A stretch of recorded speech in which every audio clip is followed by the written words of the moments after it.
pasti kuatkanku. Shalom, selamat pagi Bapak Ibu Saudara yang dikasihi Tuhan. Terpujilah nama Tuhan pagi hari ini. Di hari yang baik yang Tuhan sediakan bagi kita, kita boleh berjumpa kembali dalam program BAS, Baca Alkitab setiap hari. Bapak Ibu, mari kita mengisi hati kita, hidup kita dengan kebenaran firman Tuhan.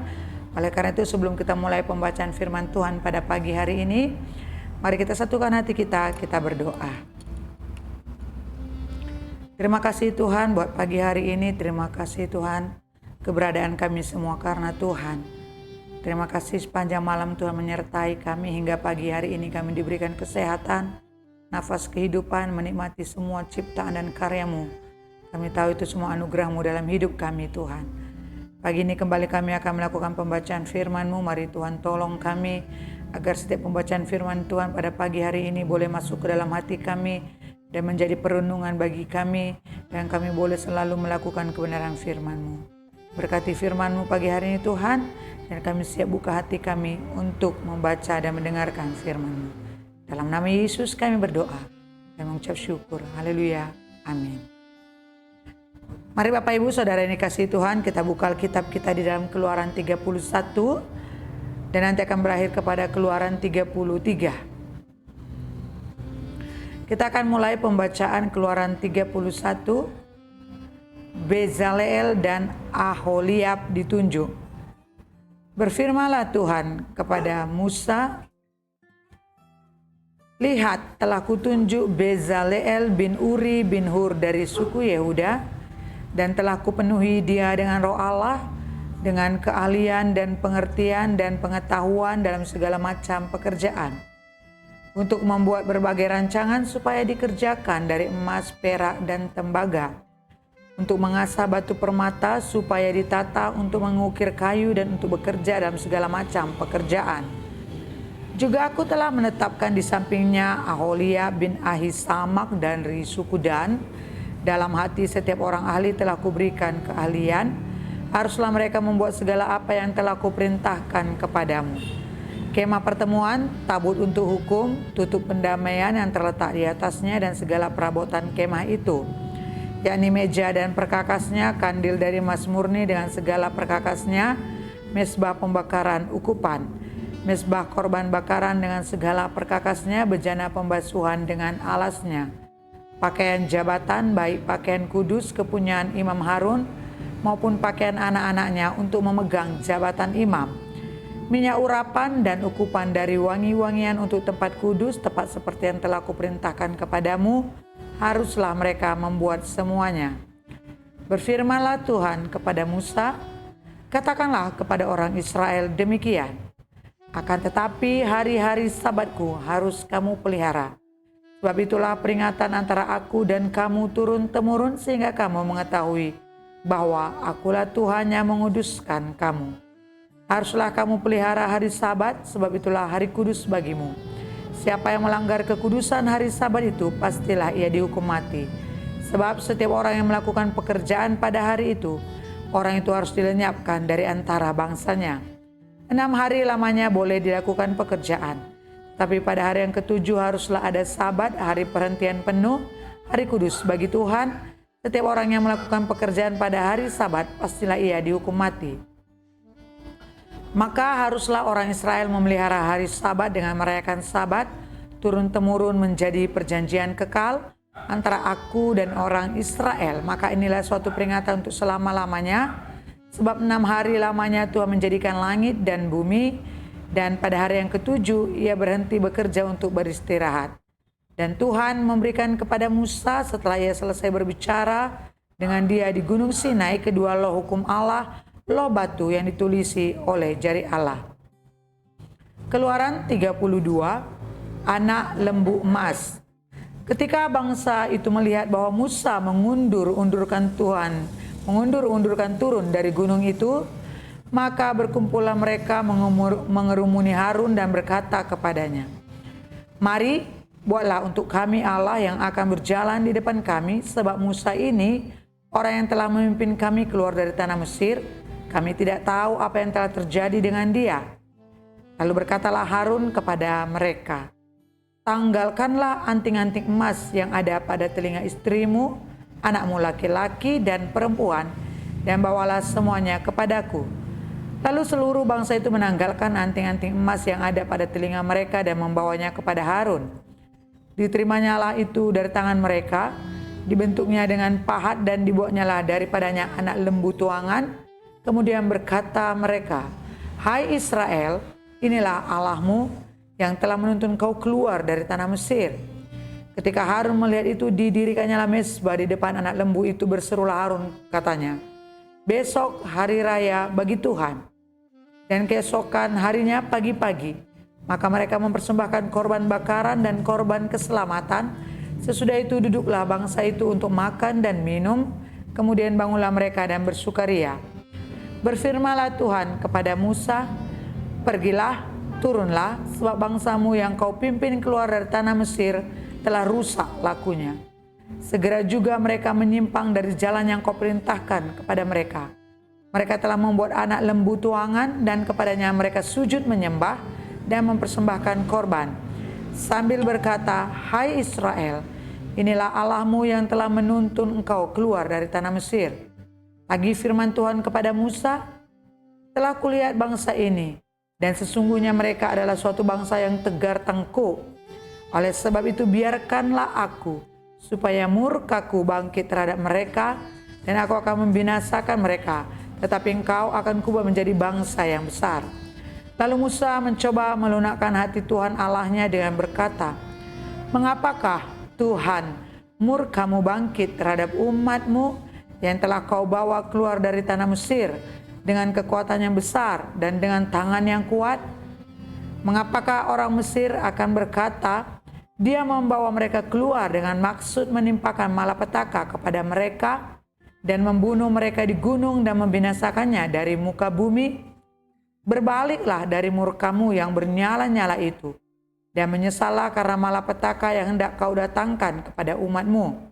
Ingatlah kepada Abraham, Ishak dan Israel hamba-hambamu itu, sebab kepada mereka engkau telah bersumpah demi dirimu sendiri dengan berfirman kepada mereka, aku akan membuat keturunanmu sebanyak bintang di langit, dan seluruh negeri yang telah kujanjikan ini akan kuberikan kepada keturunanmu supaya dimilikinya untuk selama-lamanya. Dan menyesallah Tuhan karena malapetaka yang dirancangkannya atas umatnya. Setelah itu berpalinglah Musa, lalu turun dari gunung dengan kedua loh hukum Allah dalam tangannya, loh-loh yang bertulis pada kedua sisinya, bertulis sebelah menyebelah. Kedua loh itu ialah pekerjaan Allah, dan tulisan itu ialah tulisan Allah ditukik pada loh-loh itu. Ketika Yosua mendengar suara bangsa itu bersorak, berkatalah ia kepada Musa, ada bunyi sorak peperangan kedengaran di perkemahan. Tetapi jawab Musa, bukan bunyi nyanyian kemenangan, bukan bunyi nyanyian kekalahan, bunyi orang menyanyi berbalas-balasan, itulah yang kudengar. Dan ketika ia dekat ke perkemahan itu dan melihat anak lembu dan melihat orang menari-nari, maka bangkitlah amarah Musa, dilemparkannya lah kedua loh itu dari tangannya dan dipecahkannya pada kaki gunung itu. Sesudah itu diambilnya lah anak lembu yang dibuat mereka itu, dibakarnya dengan api dan digilingnya sampai halus. Kemudian ditaburkannya ke atas air dan disuruhnya minum oleh orang Israel. Lalu berkatalah Musa kepada Harun, apakah yang dilakukan bangsa ini kepadamu, sehingga engkau mendatangkan dosa yang sebesar itu kepada mereka? Tetapi jawab Harun, janganlah bangkit amarah tuanku, engkau sendiri tahu bahwa bangsa ini jahat semata-mata. Mereka berkata kepadaku, buatlah untuk kami Allah yang akan berjalan di depan kami, sebab Musa ini orang yang telah memimpin kami keluar dari tanah Mesir, kami tidak tahu apa yang telah terjadi dengan dia. Lalu aku berkata kepada mereka, siapa yang mempunyai emas haruslah menanggalkannya. Mereka memberikannya kepadaku dan aku melemparkannya ke dalam api dan keluarlah anak lembu ini. Ketika Musa melihat bahwa bangsa itu seperti kuda terlepas dari kandang, sebab Harun telah melepaskannya sampai menjadi buah cemooh bagi lawan mereka, maka berdirilah Musa di depan pintu gerbang perkemahan itu serta berkata, Siapakah yang memihak kepada Tuhan, datanglah kepadaku. Lalu berkumpullah kepadanya seluruh Bani Lewi. Berkatalah ia kepada mereka, beginilah firman Tuhan Allah Israel. Baiklah kamu masing-masing mengikatkan pedangnya pada pinggangnya, dan berjalanlah kian kemari melalui perkemahan itu dari pintu gerbang ke pintu gerbang. Dan biarlah masing-masing membunuh saudaranya dan temannya dan tetangganya. Bani Lewi melakukan seperti yang dikatakan Musa, dan pada hari itu tewaslah kira-kira 3.000 orang dari bangsa itu. Kemudian berkatalah Musa, baktikanlah dirimu mulai hari ini kepada Tuhan, masing-masing dengan membayarkan jiwa anaknya laki-laki dan saudaranya, yakni supaya kamu diberi berkat pada hari ini. Keesokan harinya berkatalah Musa kepada bangsa itu, kamu ini telah berbuat dosa besar. Tetapi sekarang aku akan naik menghadap Tuhan. Mungkin aku akan dapat mengadakan pendamaian karena dosamu itu. Lalu kembalilah Musa menghadap Tuhan dan berkata, bangsa ini telah berbuat dosa besar, sebab mereka telah membuat alat emas bagi mereka.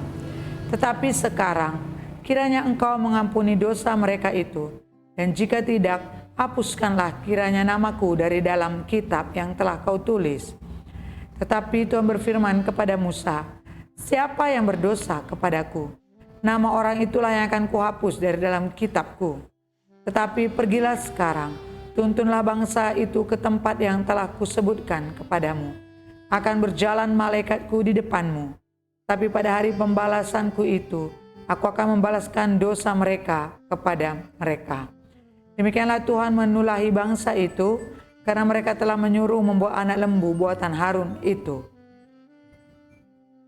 Keluaran 33, Musa meminta penyertaan Tuhan di gurun. Berfirmanlah Tuhan kepada Musa, pergilah, berjalanlah dari sini, engkau dan bangsa itu yang telah kau pimpin keluar dari tanah Mesir, ke negeri yang telah kujanjikan dengan sumpah kepada Abraham, Ishak dan Yakub. Demikian, kepada keturunanmu lah akan kuberikan negeri itu. Aku akan mengutus seorang malaikat berjalan di depanmu dan akan menghalau orang Kanaan, orang Amori, orang Het, orang Feris, orang Hewi, dan orang Yebus, yakni ke suatu negeri yang berlimpah-limpah susu dan madu.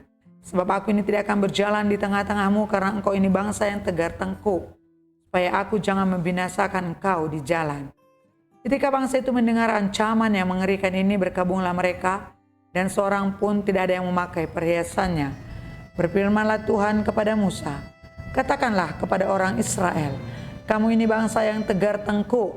Jika aku berjalan di tengah-tengahmu sesaat-saat pun, tentulah aku akan membinasakan kamu.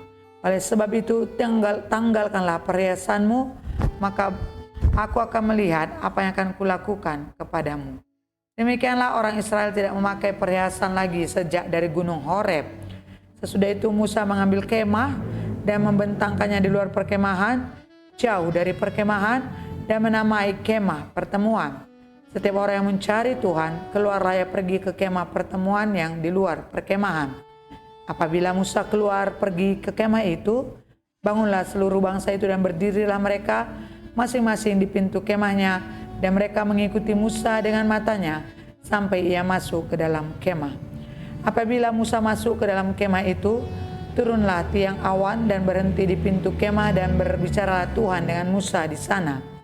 Setelah seluruh bangsa itu melihat bahwa tiang awan berhenti di pintu kemah, maka mereka bangun dan sujud menyembah masing-masing di pintu kemahnya. Dan Tuhan berbicara kepada Musa dengan berhadapan muka seperti seorang berbicara kepada temannya. Kemudian kembalilah ia ke perkemahan. Tetapi abdinya, Yosua bin Nun, seorang yang masih muda, tidaklah meninggalkan kemah itu. Lalu berkatalah Musa kepada Tuhan, memang engkau berfirman kepadaku, suruhlah bangsa ini berangkat, tetapi engkau tidak memberitahukan kepadaku, siapa yang akan kau utus bersama-sama dengan aku. Namun demikian engkau berfirman, aku mengenal namamu, dan juga engkau mendapat kasih karunia di hadapanku. Maka sekarang, jika aku kiranya mendapat kasih karunia di hadapanmu, beritahukanlah kiranya jalanmu kepadaku, sehingga aku mengenal engkau, supaya aku tetap mendapat kasih karunia di hadapanmu. Ingatlah bahwa bangsa ini umatmu. Lalu ia berfirman, "Aku sendiri hendak membimbing engkau dan memberikan ketentraman kepadamu." Berkatalah Musa kepadanya, "Jika engkau sendiri tidak membimbing kami, janganlah suruh kami berangkat dari sini. Dari manakah gerangan akan diketahui bahwa aku telah mendapat kasih karunia di hadapanmu, yakni aku dengan umatmu ini? Bukankah karena engkau berjalan bersama-sama dengan kami, sehingga kami, aku dan umatmu ini dibedakan dari segala bangsa yang ada di muka bumi ini?" Berfirmanlah Tuhan kepada Musa, "Juga hal yang telah kau katakan ini akan kulakukan, karena engkau telah mendapat kasih karunia di hadapanku, dan aku mengenal engkau." Tetapi jawabnya, "Perlihatkanlah kiranya kemuliaanmu itu kepadaku." Tetapi firman-Nya, "Aku akan melewatkan segenap kegemilanganku dari depanmu, dan menyerukan nama Tuhan di depanmu. Aku akan memberi kasih karunia kepada siapa yang kuberi kasih karunia, dan mengasihi siapa yang kukasihi." Lagi firman-Nya, "Engkau tidak tahan memandang wajahku, sebab tidak ada orang yang memandang aku dapat hidup." Berfirmanlah Tuhan, "Ada suatu tempat dekatku, di mana engkau dapat berdiri di atas gunung batu. Apabila kemuliaanku lewat, maka aku akan menempatkan engkau dalam lekuk gunung itu, dan aku akan menudungi engkau dengan tanganku sampai aku berjalan lewat. Kemudian aku akan menarik tanganku, dan engkau akan melihat belakangku, tetapi wajahku tidak akan kelihatan." Terpujilah nama Tuhan. Bapak Ibu Saudara, kita sudah membaca kebenaran firman Tuhan pagi hari ini. Mari kita berdoa untuk firman ini. Terima kasih Tuhan, kami bersyukur kepadamu pada saat pagi hari ini. Terpujilah namamu, Allah yang hidup, Allah yang luar biasa, Allah yang mengasihi kami. Terima kasih buat firman-Mu yang kami baca. Biarlah firman yang kami baca hari ini, Tuhan tanamkan di hati kami dan ajar kami mengerti kehendak-Mu setiap hari dalam hidup kami. Ajari kami Tuhan untuk hidup dalam kebenaran-Mu, hidup dalam kekudusan, dan hidup dalam firman-Mu. Terima kasih Tuhan, berkati firman-Mu pada pagi hari ini, dan biarlah kami terus berjalan dalam kebenaran firman-Mu, sehingga kami tampillah menjadi saksi-Mu, tampillah kami menjadi umat-Mu, tampillah kami menjadi suratan Kristus yang terbuka yang dibaca setiap orang. Terpuji namamu Tuhan, termulia namamu. Seluruh kegiatan kami sepanjang hari ini, Tuhan kami serahkan ke dalam tangan-Mu. Bahkan kami akan beribadah, Tuhan tolong kami, agar dalam setiap ibadah kami menikmati hadirat Tuhan dan mendapatkan lawatan daripada Tuhan. Terima kasih Tuhan, terpuji nama Tuhan, dalam nama Yesus kami berdoa dan kami mengucap syukur. Haleluya, amin. Terima kasih Bapak Ibu Saudara yang dikasihi Tuhan, terpujilah nama Tuhan. Pagi hari ini kita sudah membaca kebenaran firman Tuhan, dan biarlah pada besok hari juga kita akan melanjutkan pembacaan firman ini. Jangan pernah jemu, jangan pernah bosan. Biarlah firman ini setiap hari, melalui pembacaan firman ini setiap hari kita akan diisi kebenaran firman Tuhan, sehingga kita semakin penuh dan kita mengerti kehendak Tuhan. Bapak Ibu, pagi hari ini kita yang berhari Minggu, mari nikmati lawatan Tuhan dalam setiap ibadah kita. Rasakan kasih-Nya, rasakan lawatannya, dan biarlah hari Minggu ini menjadi hari yang penuh berkat bagi kita. Selamat pagi Bapak Ibu, selamat hari Minggu, selamat beribadah. Tuhan Yesus menyertai kita selamanya. Shalom. Sama Dia.